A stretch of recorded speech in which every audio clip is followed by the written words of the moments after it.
Today, we're going to be talking about how do we set healthy boundaries with our extended family. Now this is a question that was sent in by one of my subscribers, so let's talk about it. So many of us grew up with very enmeshed or disengaged family systems, and so we really don't have a template for what healthy boundaries with our extended family looks like. And it's really hard to know where to start when it comes to setting those boundaries. But I would say the first step is to get really clear on what you want your boundaries to be around. So think about your extended family.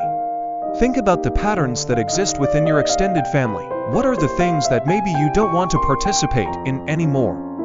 Maybe it's over-enabling, maybe it's over-criticizing, and really get clear on what it is that you don't want and then start to articulate that to your family members.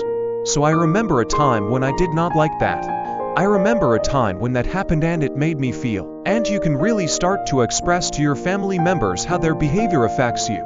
Now the challenge with this is that many of our family members won't be receptive to hearing this. They may become defensive or dismissive of our feelings, and that can make it really hard.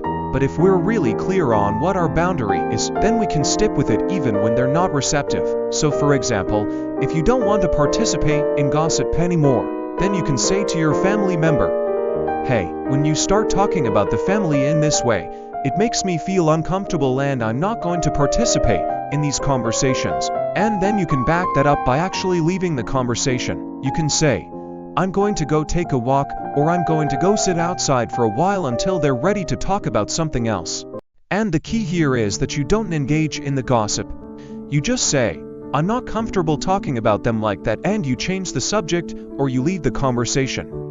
That's an example of setting a boundary around gossip. If it's around enabling, then maybe you have a family member who always enables your sibling and you don't want to participate in that anymore because you want your sibling to learn how to take responsibility for their own actions. Then when that family member starts enabling your sibling, you can say, "Hey, I've noticed when this happens, it doesn't feel good to me because it feels like it's not giving them an opportunity to learn from their mistakes." And then you can back that up by saying, "I'm gonna take a break from this conversation," and then you can either leave or just be quiet until they start talking about something else. So those are just two examples, but you can see how this works. You want to use I statements. You want to tell them what your boundary is, and then you want to back that up with action. And this will shift your role in your family system from being a co-conspirator to being a co-creator. And that is a really powerful place to be. If you enjoyed this video, please leave me a like and subscribe to the channel. Thank you so much for watching.